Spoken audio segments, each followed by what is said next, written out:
যাই এখন তো তালের দিন এসে তালের ডাব খাওয়ান লাগে কি কও? খাওয়া ভাই, কিভাবে খাইবেন? কিভাবে খামো? চুরি করে। ভাই চুরি করে খাওয়া তো ভালো না। তাহলে কিভাবে খামো? ভাই আপনি যে বললেন চুরি করে খাবেন, আল্লাহ আপনার গুনাহ মাফ করে দিবে, কিন্তু আপনি যদি কারো গাছ থেকে কোনো ফল বা কিছু চুরি করে খান, ওই গুনাহ কিন্তু আল্লাহ মাফ করবে না।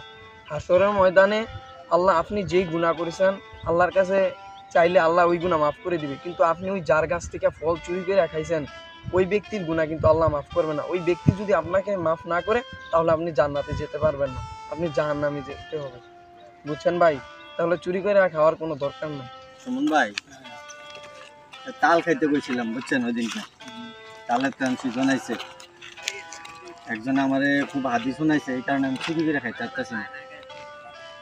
তাল কেমনে খাওয়ান যায় কন? লোকটা খুব ভালো, আমারও ভালো মন্দ ভালো বুঝ দিছে, বাবা হাদি শোনাইছে। ভালো বলছে যেমন আর খাওয়ানোর দরকার নেই। অবশ্যই না, আমরাও ভালো হয়ে যাবো, গাছ চুরি করে বেড়া খাইতাম না। ভাই ওই দিনকে যে আমার হাদি শোনাইছিল ওই লোকটারে দেওয়া যায় তাল গাছে। আসলে আসলে তো যাইয়া চাই। চলেন দেখি গাছের গোড়া জায়গা দিয়ে, এত হাদি শোনাইছিল আমিও ভালো হয়ে যাবো চিন্তা করছিলাম।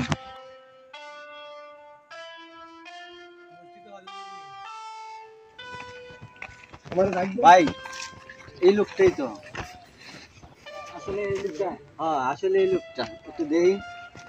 ডাক দাও ও ভাই। ও ভাই, ওই দিন কথা হাদি শোনাইছিলেন, আজকে আপনি তাল গাছে কি করেন?